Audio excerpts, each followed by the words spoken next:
Hello, everybody. Welcome to Character Study a Survivor Podcast. My name is Tristan. That's Tyler. We are talking today about Emily Flippen, who I know the second she popped into our screen, both you and I, because we were in the same room when we were watching this, we were like, yes, we have found the defining new era villain. Little did we know she'd become one of our favorite characters, and I would dare say a hero character in her Survivor career. But boy, Emily Flippen starts off with just a bang. One of the best players in the new era. I'll just come out and say it up front. Players or Uh, characters? I think there's an important distinction there. Characters. And I think there's a player element there as well. I agree. I I'll agree. I stick was with gonna. character. I Yeah. wasn't gonna. I wasn't gonna question either. There's an argument for both, but I'll stick more with character, and we'll talk about that I in think this that character one's for study. sure. Yeah. But yeah, I think it's something that the most fun characters to watch are the ones that do things that are unexpected, and Emily is known for that. Boy, is she. I mean, if you're doing a Brant Steele of like a Chaos Agent season, she's the first overall pick. Um, if you're going tribes there. Who are we? We're producers and storytellers in the sports media field that love Survivor and the characters that make the show great. We do the show because we're trying to answer the question of what makes a great Survivor character, of which I think Emily's a very valid study in what makes a great character. And we want you to be a main character. Follow us on Instagram, like and subscribe here on YouTube. Go to follow our TikTok. You're going to see content all the time. Next week, we got a great week. We're talking about Rick Devens and Ozzy. It's going to be a star-studded week here on Character Studies Survivor Podcast. We hope you stay with us. Tyler, you ready to jump in to Survivor 45, much like Bruce jumps off in his title card scene, which is one of the best title cards ever in the show's history. Man, you took what I was gonna say. Yes, I'm ready. I'm ready.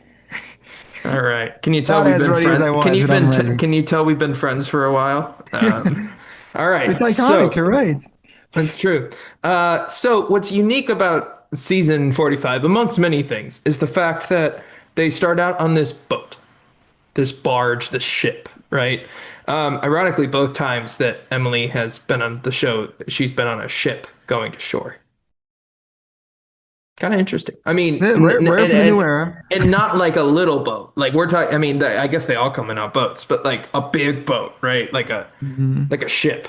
Um, all right. So Emily might have the worst start of any player in Survivor history, Yeah, we talked at earlier least this week. socially.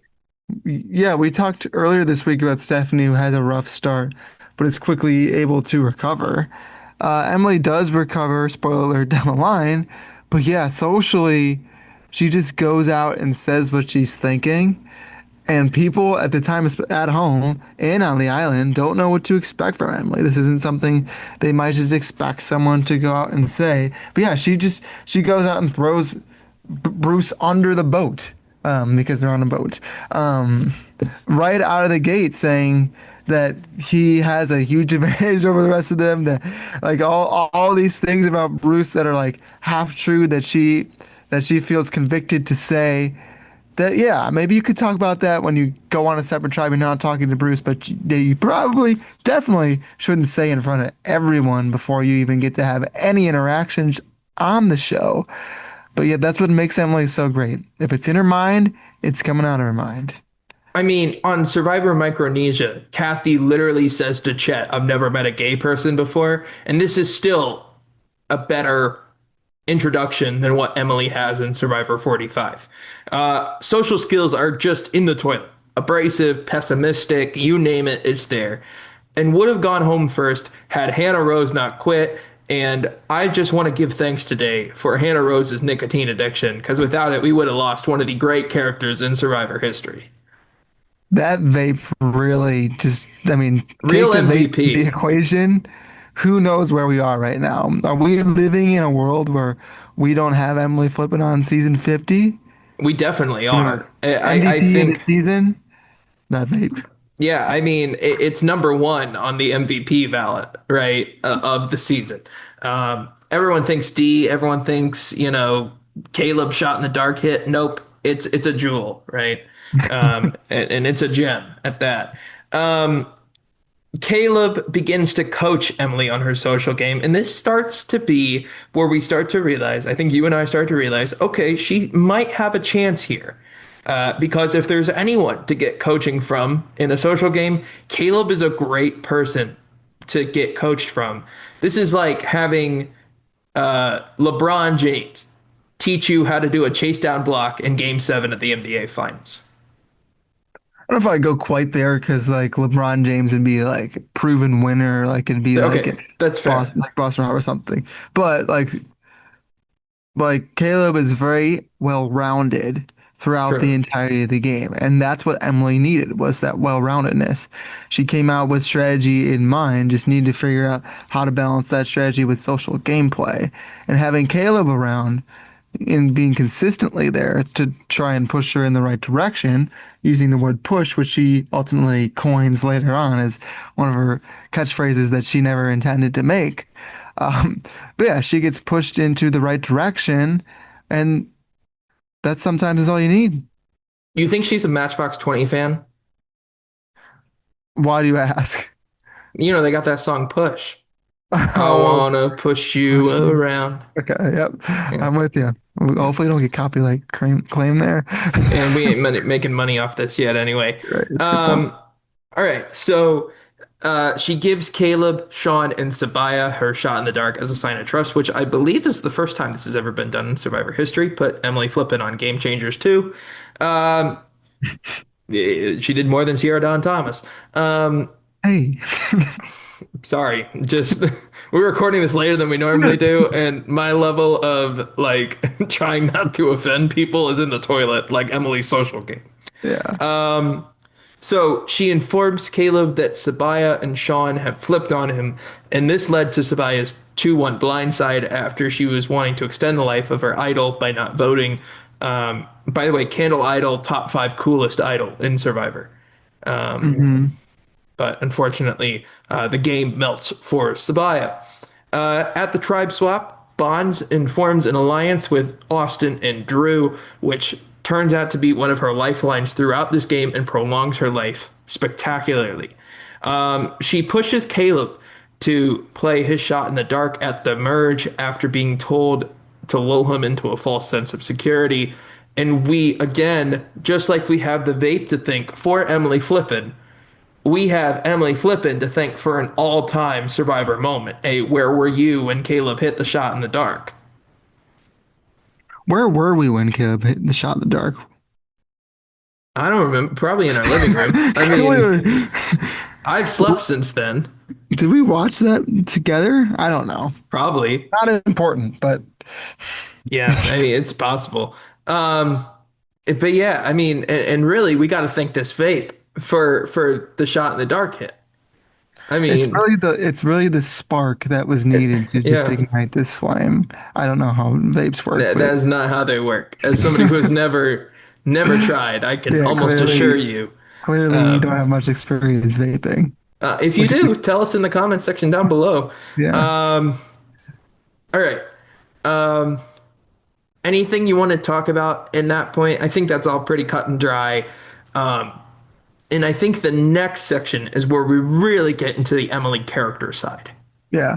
Yeah, I mean the beginning she's on the Lulu Losers tribe. We talked earlier about Oolong, another tribe who just Hmm. continued to lose. This is Two kind of looked really at. awful tribes. Yeah, it's looked at as the new era Oolong, right? So far Hmm. into since season 40, I guess now we're in the open era, but so it will be the new era Oolong. Yeah, but it's just scratching. You don't have to be on top early on in the game. You just need to survive. That's why it's Yep. called Survivor. And if you Novel survive long enough, concept. you can pick up on small things. Small things turn into big things turn into chances to win the game, which Emily certainly has by the time she gets voted out. Well, we get to the auction. First time the auction's been brought back since season 30 with Hmm. good old Mike Holloway. Um, and just like Mike's celebration dance, Emily does a dance when she wins Hmm. the charcuterie board at the auction. So much so that Jeff literally asks, "Who are you?" One of my favorite New Era moments is this right here. Yeah, who are you is a joking question that Jeff is asking at this point. But if you go back and watch season one, then watch this moment, you're asking that same question. Who are you? What is the difference between what we saw and on the barge in episode one and the Emily that we're seeing now? And to answer my own question, I think it's just the time that she needed to grow and develop and be well-rounded. That she was there, but she just needed to tame herself in some ways to let herself go in other ways. Letting herself go, letting that fun side of her go now that she always had because she was able to tame some of the impulsiveness that she had in the beginning of the game. Emily's growth arc in season 45 is one of the very best in the show's history, bar none. Um, she's almost an inverse David Wright. Okay, keep Like going. David's is so like I'm scared of everything, I'm not good at anything to I am the guy, I'm the man. I have all this, I can win challenges, I can find idols, I'm the strategic mastermind. And Emily's goes from I'm the best player here, everyone else is an idiot to I'm lucky to be here. I'm having such a great time. Like it's not an exact one for one comparison, but can you see where I'm kind of going with this? Yeah, I'm picking up what you're saying. Something I wanted to bring up earlier, you brought up the word chaos when it comes to Emily. I Yeah. think that's ironic because before this season, they always do like the mental tests on all the players, whatever. I don't know what the name of the tests are, all that Yeah. stuff. But you get a score based upon, I guess, the answers you give to these questions involving your mentality towards the game. Anyway, she scores the same score that Chaos Cast scored before she went on to Kagayan. And you can kind of see that chaoticness come out here. There are parallels for sure. Um, Cass a great character in her own right. I'm sure if we end up at some point doing like a best of, she'll be one of the characters we talk about. Um, I'll have to read How to Win Friends and Influence People again first, but shout out Dale Carnegie. Mhm. Um, so after Caleb was taken out the merge, she works with the Reba tribe to take out Kelly. Um, she loses her vote on the journey after being unable to solve a mental math puzzle. Great empathetic moment here. And then this really feeds into winning an overnight sanctuary reward, where we get the red wine confessional with Emily, an all-time confessional in terms of the new era, where she expressed wanting to get married to her boyfriend Eric for the first time, which she did in between season 45 and season 50. So congratulations to Emily and Eric. Uh, but there's a lot of growth that happens here between these two scenes. There definitely is. I want to pose a question to you kind of Yeah. regarding that. Where do you think that growth comes from the most? I know we talked about it being gradual. Is there a moment in the season that you think you see that switch flip on for Emily? I think there's definitely a part of Caleb going out and her kind of being like, like this guy is the reason why I'm here. Like this guy's my life vest. Now time for me to swim. Hmm. And I think there's a part of that. I think there's a part of Survivor wears on people, right? It is a true test between who you are. And I think there's a lot of Emily that likes to put up this veneer, this shield of just toughness and I do what I do. She's a financial analyst. Like she has to do some things that are tough sometimes, right? And say like, hey, the money's not working here, you know? But at the end of the day, I think there's a real empath that lives underneath that shell and that veneer. And I think Emily probably doesn't want that to show. She's a fan of the show. She knows that people get portrayed all sorts of ways when you open up like that. Also, red wine makes people talk. But I think that all of this together, right? The mental, the physical, the game elements that lead into it, the friendship she's made along the way. I think all this really comes together here. I think there's a weird parallel with Genevieve in season 47, kinda in this moment too. In terms of the family visit or the family letter rewards. But yeah, Yeah, she's probably asking herself the question we've brought up multiple times. Who are you to yourself? Who are you going to be when you leave the island? And yeah, I think what you brought up with the life vest with Caleb, I think is that where she's realizing now I need to figure out who I'm going to be in this game and beyond. Yeah. Well, we get to where we really start to get crunch time on season 45, right? And she leads just a brilliant Bruce blindside. And we're going to break down this move just a little bit.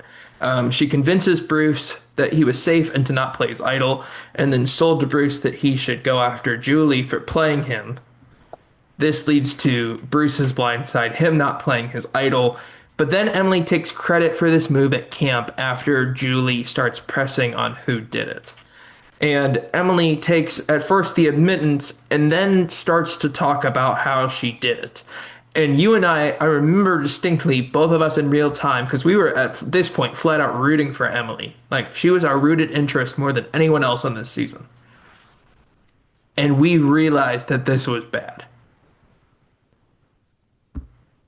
It's It just was super bad. unfortunate. It was it was bad in terms of coming back from camp. The Yeah. move is there, and the people wanted to make that move. They came back and they were all celebrating.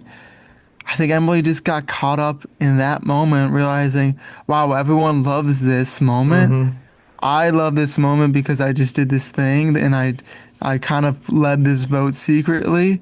I kind of want that to be out there. I want the glory of having that moment. But the glory of having that moment comes with the danger that you make yourself. You make yourself a dangerous player when you admit to the dangerous things that you are doing. It sounds simple, but what makes the players most dangerous on Survivor is to do the danger and then shut up about the danger. You can talk about how you are the danger when you reach the end, but it just comes a little too soon here. Which is ironic because the very next season, Charlie totally does not talk about how he was playing a great game, tries to save it all for Final Tribal, and it doesn't work. So you're kind of screwed if you do and screwed if you don't, depending Yeah, on who you are and what season you're playing for. that's true. She's taken out by Dee's move of telling Julie to play her idol, which is just a really unfortunate way to go out for Emily, going out with one vote against her here. But also just a great move by Dee, and really the clinching move for Dee in her Survivor 50 win game. She votes for Dee to win, and she talks about head versus heart in playing the game. And this is such an interesting jury question because weirdly, I don't think Dee answers this question super well at all. I actually think Jake probably answers this question the best in going back to season 45's Final Tribal. But there is something I think that is interesting about this question because I think this is a question that Emily's actually asking herself while she's playing. And we see this in season 50.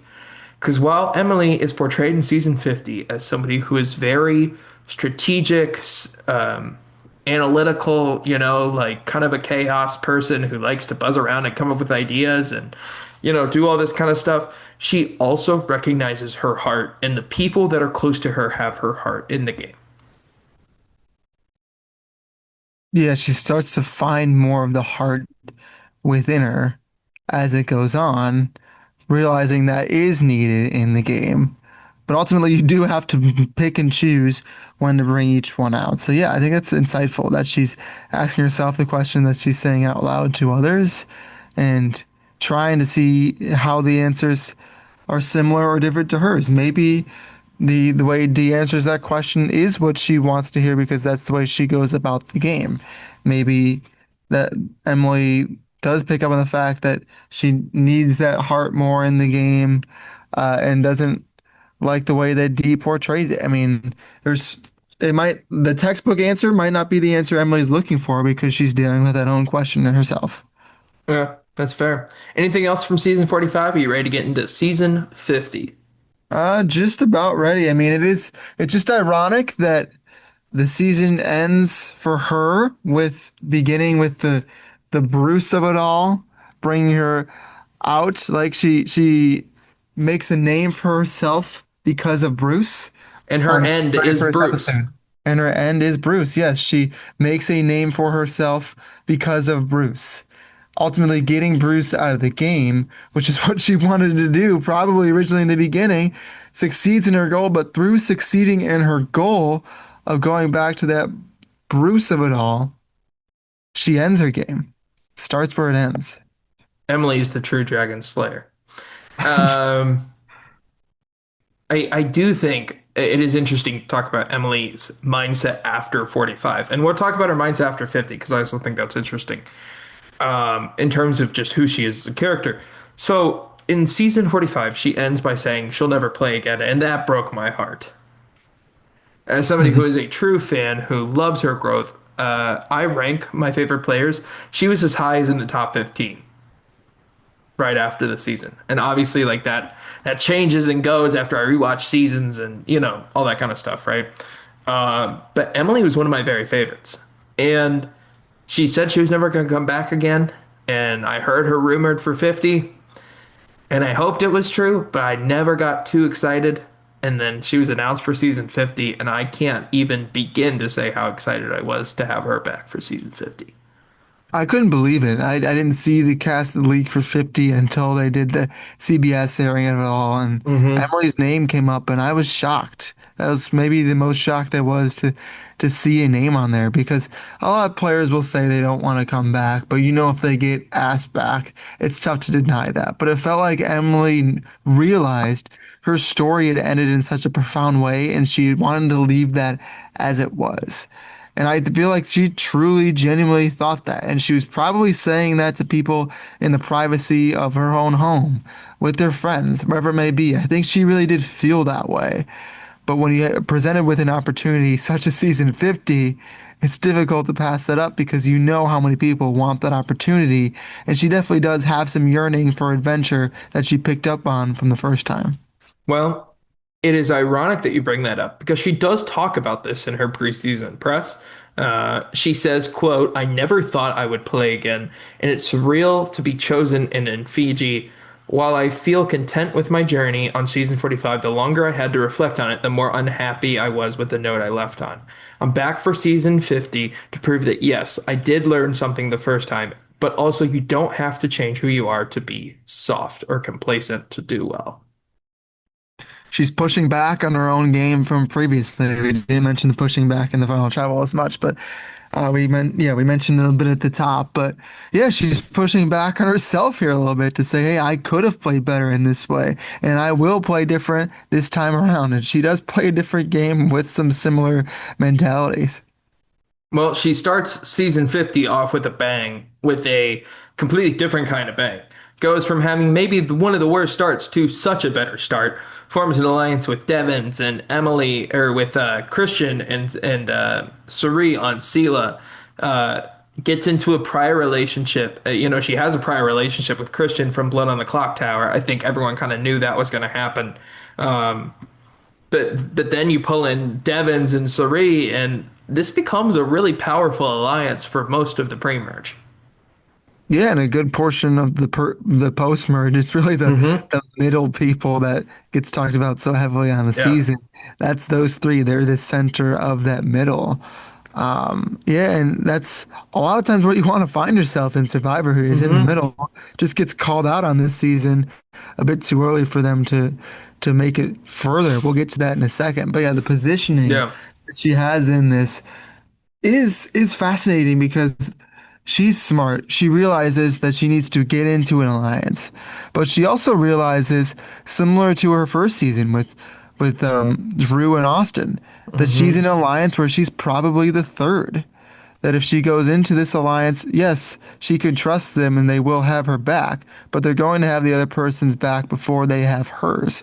And it's another line that she has to walk, and now she's walking it for the second season in a row. Yeah. That's a good point. Now, Emily does go to tribal every single time in Survivor 50. Um, so we're going to give a little bit of Spark Notes. We're going to go through it kind of fast. There's a lot here. She tries to launch an intricate plan to take out Ozzy at the first vote, but honors Christian's clean vote request. Then she gets told on the map before the tribe swap that Aubrey has an idol from Christian by Christian. She doesn't know who gave it to her. She starts to wonder why Aubrey has it. She doesn't know the mechanism of the season. She also wonders why Christian knows. And she questions her alliance with Christian.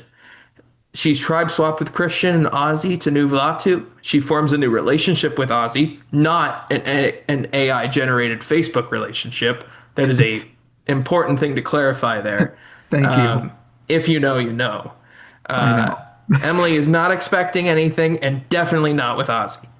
Um, Immediately, she tells everyone but Christian that he told her that Aubrey has an idol. And this is the beginning of Emily spilling every single secret ever. We mentioned in season 45 that if it's in her mind, it's coming out of her mind. That does not change in season 50 because she's given more information now because people realize they can trust her because she has that relationship with Christian. She now has the information to utilize. And in some ways in Survivor, it's great to utilize information to your advantage, to pick the parts out that you need, to tell other people, to take a little sprinkle of what you heard from a flood of information, utilize that. But she just takes the whole flood of water and kind of throws it around, and it just creates flooding around the whole camp. Well, I also think that we should really look into the food they were serving at Ponderosa pregame because this is the second person that has had the lettuce word salad vomit out of their mouth this season between her and Stephanie. I mean, this is where it started. I mean, we need to really get on this, right? Like, I am jonesing for a salad, right? And the whole reason is because at right, this is not what's happening, but I'm Uh, just getting out. yeah, well, Christian had a Ponderosa story that could align That's with true. that That's food as true. well. That's fair. So So it's who knows? what leads to his gastrointestinal, well, however you pronounce Yeah, that. gastrointestinal distress Yeah. and farting in front of Colby. That's another Yes, story for that another was the one I time. was going for. Yep. All right. So Emily is extremely lucky that Christian is not in the 99% of players that would turn on Emily after giving away such valuable information, as she goes back to working with Christian after feeling like she has no agency with Q and Steph. It's one of those moments where looking at it from Christian's perspective, sometimes it is easy to pick up on when someone's lying or when they're not. And you can tell that it's genuine regret from Emily because she's like not necessarily begging, but like you can just feel the remorse through the Yeah. screen that she has for it. And especially Christian knowing her in the past, he Hmm. can feel that too. And even though he knows she made a mistake and that she messed up his game in some ways, that remorse is palpable and that it's something they can build upon. Now, if Christian doesn't know Emily in real life, does he forgive her here? I think so. I You do think think so. so? Again, because the That's delivery fair. from Emily is straight up, why Hmm. did I do this? This was bad. Please forgive me type of thing. Now Well, that could be bluffed, but yeah, I think her delivery of it, again, it takes away from the is this truth, is this not? yeah, It just feels so authentic because it yeah. is. Well, she has a sweet personal and game conversation with Angelina. I kind of wanted to see more of this duo. Like, I'm Yeah, kind of this here for it. Like, like get Emily and Angelina on The Amazing Race. we talked about this moment in Angelina's podcast as something that needed to be built upon more. That Angelina was finally getting a moment to be real with someone, that I she was was getting loving the it. truth in this game, and you just don't get much built upon that. But that's Emily creating relationships across the board. Even Angelina, who's someone that's not going to ultimately go far in the game, having something, a foundation to build upon there is smart. In her first season, she didn't have many relationships because she had burned a lot of them before she could even make them. She had Caleb Yeah. and then was able to bounce off that. But now she's going back to your earlier analogy, she doesn't need that life vest Yeah. anymore. She can straight up swim whenever she wants to. Well, Mike targets Emily at the final 20, and Christian saves her with the 3-2-1. Emily wants to tell Ozzy. Christian correctly reads that Ozzy will blow up the spot if they tell him. Emily tries to tell Ozzy plan where Christian is frantically signaling Emily to stop. Both Mike and Angelina credit Emily with great acting job at Tribal here, which led to the blind side even further. At the merge, coach tells a group of players, screw them if they think they're going to get to the final tribal playing dishonestly, and Emily takes specific offense to this, which is just a very, I mean, the camera is just squarely on Emily while this is happening. And Emily plays a lot of like Statler and Waldorf here, like with Coach the entire time. Like she's the guys from the Muppets that are up at the top, like cracking jokes and Mhm. and saying to stop and whatever, right? And there's definitely some seriousness to Emily here. This isn't all just fun and games, but this is just it's not really super important. It's just funny. I think in a way it could be looked at as important because now she's on the other side of where she was. True. At this point in the game is where she was early on in season 45. Where now she's watching from the other side, realizing how silly it can look, how silly she probably looked to other people. And but now she's flipped the script. She's on the other Hmm. side, being able to be the one that can make commentary, make jokes out of it, rather than being the one that's put down, that's being looked upon poorly because of it. Well, her word vomit sickness comes back as she spills to Rizzo that Dee told her that he has an idol, and this is part of the reason that Dee was voted out, which not burns a friend relationship. They're still friends, but it definitely doesn't help her friend's game. Granted, Dee was probably going out here anyway, but this sold Rizzo, Suri, and Ozzy that D need to go. And then we're not done with the food related things because then we have RiceGate 2025. Sari versus Emily. Sari wants to make a bunch of rice. Emily wants to ration. And we'll talk about this in the Sari episode. But Sari says that she's been cooking rice longer than Emily has been a twinkle in her mother's eye. Which again is just a great quote from the legendary Suri Fields. Which is funny though, because Suri asks Emily, do you cook rice at home? And she says, well, no, which is just totally invalidates her opinion entirely, which is a very funny interaction here. I do think she has an argument, though. Where do you land in this Yeah, situation? Are you on Cerie's side? I am. I'm on the hey, wait, like they got it on like day what, 18 out of 26?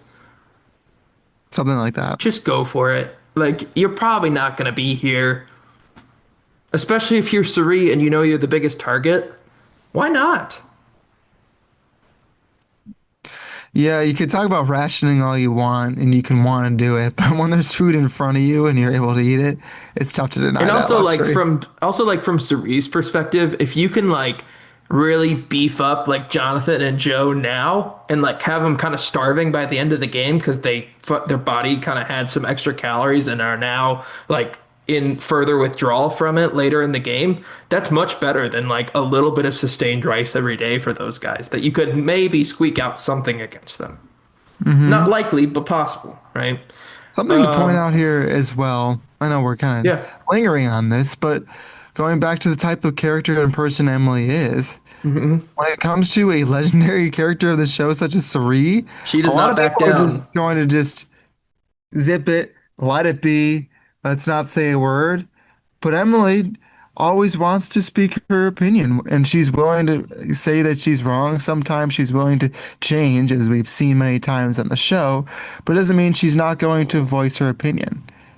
And that's what we love about Emily. She backs down to nobody. That's No. what we love.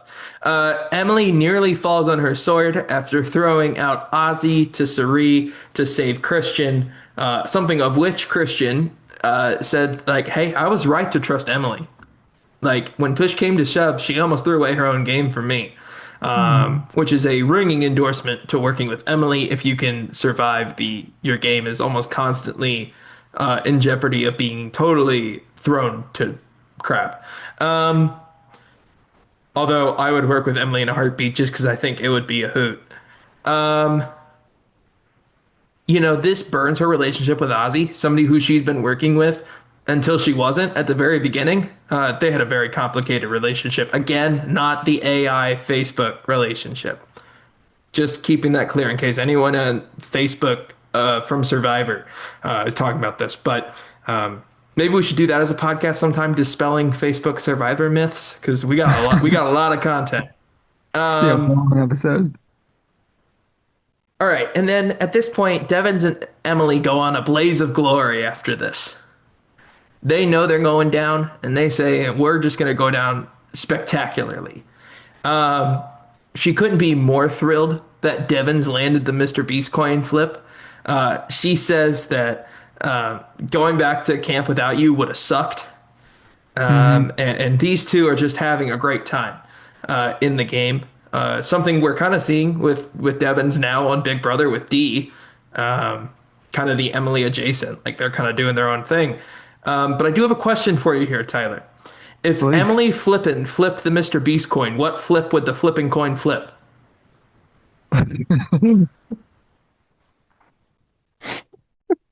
How does one respond to such an elegant question? I don't know. I thought about this when I was making the notes, and I was like, what tongue twister could I do here? Yeah, I don't flip a no, Tristan.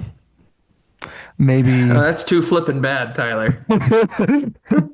you're not getting a flippant answer out of me, Tristan. If it was, it's tails because tails never fails, so you're not going to get that flippant answer out of me.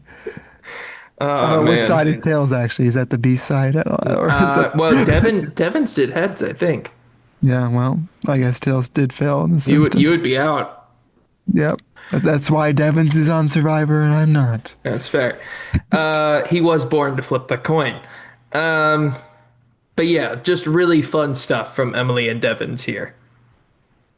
Yeah, flipping fun. Flipping fun for sure. Yeah. Devins plays his idol at the power broker, and Sari correctly uses her extra vote to save herself and boot Emily. But Emily tries to lay the groundwork for a brilliant plan, one of the better boot episodes in Survivor 50, and one of the better boot episodes of all time. She tells everyone that Devins will play the idol on her, and she tells everyone to vote for Devins, but then tells Devins to play the idol on himself. But Cerie's extra vote causes a tie and an eventual boot. Great plan from Emily. If that extra vote didn't exist, she takes out Cerie and her stock goes through the roof. This is one of the moments on 50 that won't get talked about from Emily's But perspective, should. but should. This would have been an all-time move on the show if it worked, especially because it's Sari. And yes, Sari does make the move to play the extra vote. People called that genius. It's a smart move, but it's also probably the obvious play. But if Sari does not have that, which is the knowledge that they Mm-hmm. have at the time, this move likely works. They could have pulled this off. I mean, it is right there. They're at the cusp of greatness and just fall short. Um, but yeah, if you're gonna go out making a plan, right? Last time Emily goes out because of a plan that she made. This time she has this plan that she has ready to go, just doesn't get to enact it. And who Mm-hmm. knows whether how she would have reacted if Sari did go out. Would she have stayed quiet this time? Would she have taken the credit?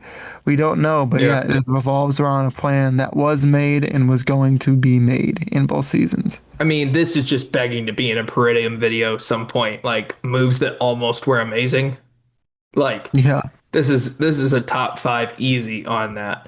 Um, But yeah, I mean, if you're gonna go out, you might as well go out trying something, which is something that we talk about players with all the time. Uh, and Emily capitalizes on it here. All right, so we get to the end of Emily's game. She votes for Aubrey to win a final tribal council. Her, Devins, and Christian are great jurors by not revealing their votes until the end of the season, which helps out. I mean, it still didn't help with call sheet and everything like that, but it was something. They tried. So fair enough. But she votes for Aubrey to win at the end of the game, although she does make the best case for Joe I think anyone ever has for Joe. So for that, Emily, Good to go. hats off to you, Mhm. um, because you actually made me think that there was a slight second that you could have been right. Maybe. Tough sell, but Could it's a have been good right, argument. maybe. Is not really a strong case there. It's like a lawyer who like is trying to defend somebody who's reasonable doubt. very obviously guilty. Yeah. And they're like, I mean, if every one of these scenarios happened, possibly, Hmm. but anyway. Um, all right. You ready to get into questions and discussion? Let's wrap this puppy up. Wrap it up. All right, cool. Great edit for Emily in season 45. One of my very favorite edits in maybe just all of Survivor. Like I think she has a awesome narrative arc. And we've talked about this before, but like I just can't say it enough. Like bravo to the production team and editing team for the edit that Emily gets on season 45. Because we talked about this last week, with Coach. Emily was a character that so many people hated at the very beginning, which makes her great because you care enough to be like, I really don't like this person, to a person that we were all sad that went home, to people that were literally chanting from the streets, financial analyst, Emily Flippen. They were. I don't know. At least on if Someone the had to be. if the streets are Reddit, then yes, but Yeah. you know. Um, but yeah, let's get into Emily spilling secrets. Um, Do you think this is pure strategy, or do you think this is who she is?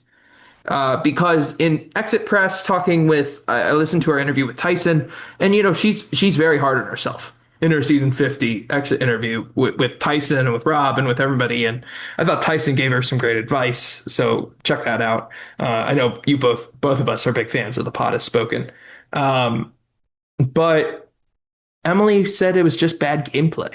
The thing with Emily is like you can take her at face value, but almost kind of like Genevieve, I wouldn't totally believe her at face value.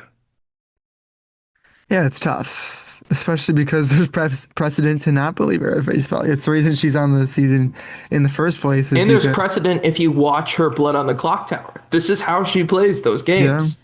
yeah, yeah. That's a good question, and I know she in the exit press after 50, she was saying that she just needed to shut up a lot of the time, and I'm sure there's part of her that did feel that way, Yep. but.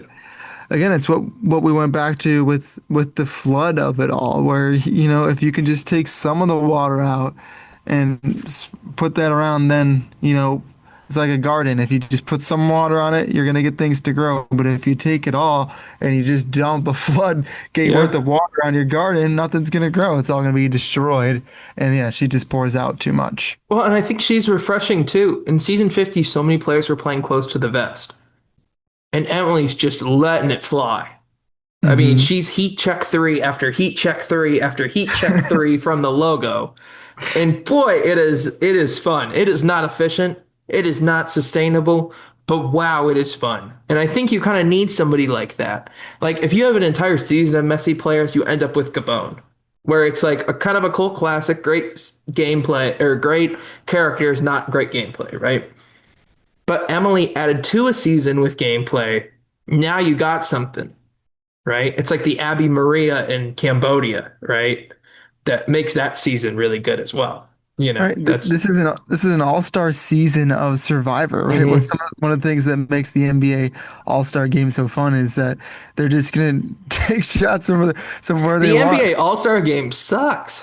Maybe like the what about the Celebrity All-Star Game? You like the Celebrity All-Star Game? I mean, the best thing that happened there a couple years ago was like Guillermo from Jimmy Kimmel getting the ball stuck. I yeah. All I guess all all All-Star games kind of suck right now. It is a rough moment for All-Star games in professional sports because currently the NFL plays dodgeball for theirs. okay. It's not great, but like run with me I here get your because I point. think the I get your NBA point. All-Star Game is better than most other sports. Pretty much. True. So maybe you like the MLB All-Star Game. All right, we'll get off that Sure, conversation. sure. But It's probably the best. Yeah, yeah, sure. something that makes All-Star games different in the game of Survivor and in the NBA for what we're talking about right now is they're gonna be a little more loose. You're gonna be a little more wild. Take those shots from the logo. And Emily realizes that, and I think that's something more players need to realize. Another Alliance member of her, Devins, is the same thing. Take the shots. Yep. At the very least, you're going to be remembered for the shot that you took because if you miss really badly, it's going to be remembered. And if you make it, It's certainly going to be remembered. Ironically, we just talked about Tyson. Tyson's another good example of this. Yeah. Um, what are the similarities and differences between Emily's appearances? I think the similarities lie in the fact that she's going to say what's on her mind. She's going to speak Hmm. what her truth is. And the differences, I think she just comes into season 45 unknowing, Hmm. unprepared. And in season 50, she already has those lessons that she learned ingrained in herself. And she still makes mistakes later on in 45. I think those mistakes are seen in 50, but Hmm. the early mistakes of Emily often do not come out in 50. Yeah, It's the later ones that I think are similar. I completely agree. And then why is Emily so engaging as a character? Yeah, we've hit on it all podcast, but you need characters who are going to let it loose, let it fly, take the shot, say the thing, Flip the coin. flip the coin, Not her, but you be know. flipping crazy. I mean, yeah, count the numbers, do the financial analyst work.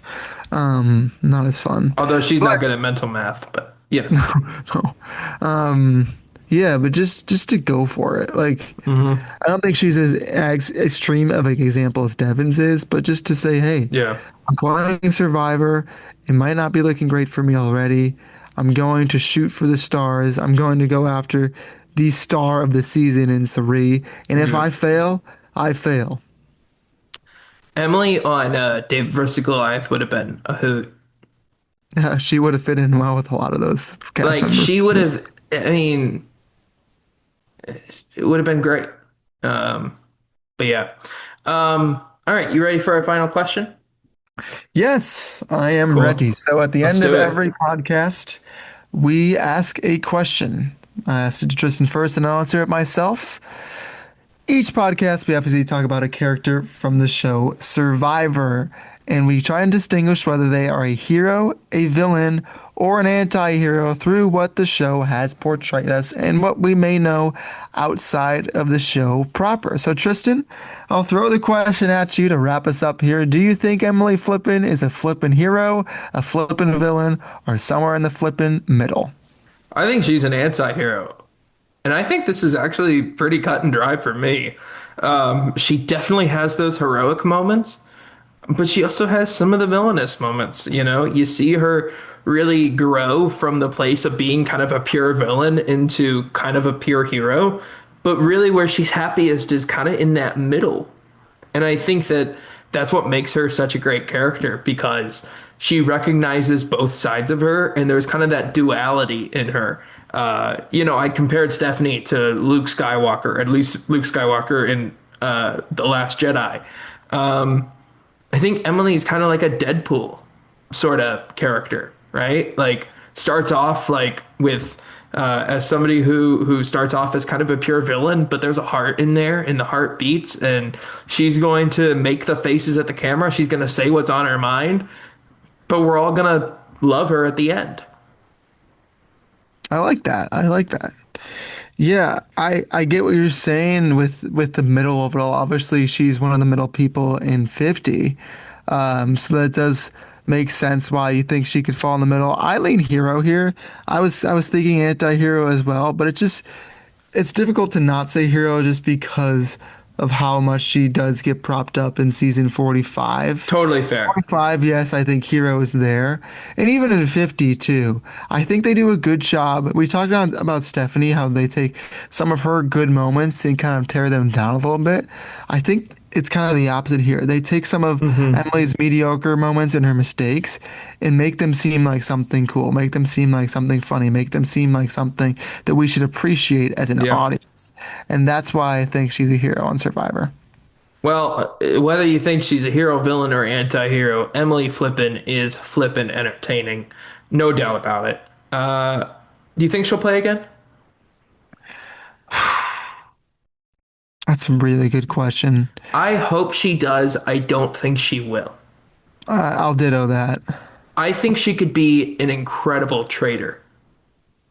Yeah, I think she's just gonna be done with reality TV in general. And that is totally fair. And Emily, if this is the last time we see you on reality TV, thank you for your service. You have made reality TV better because you were in it. Um, but yeah, like it's just what a character. Like what a run on 2 seasons of reality TV. Um, but yeah, like what a character. Any What a final thoughts run! before we wrap it up? What a run! If you might be able to tell, what a run is an inside joke between the two of us going back to our freshman year of college. What a Um, run! but yeah, anything else, Tyler, before we go? Just gonna keep saying what a run. No, I It's gonna think drive me flipping crazy. I'll stop now. Yeah, Emily is someone that I would love to see come back Hmm. because she's willing to be herself, willing to say what's on her mind. Uh, and yeah, like you said, for that, we just appreciate that.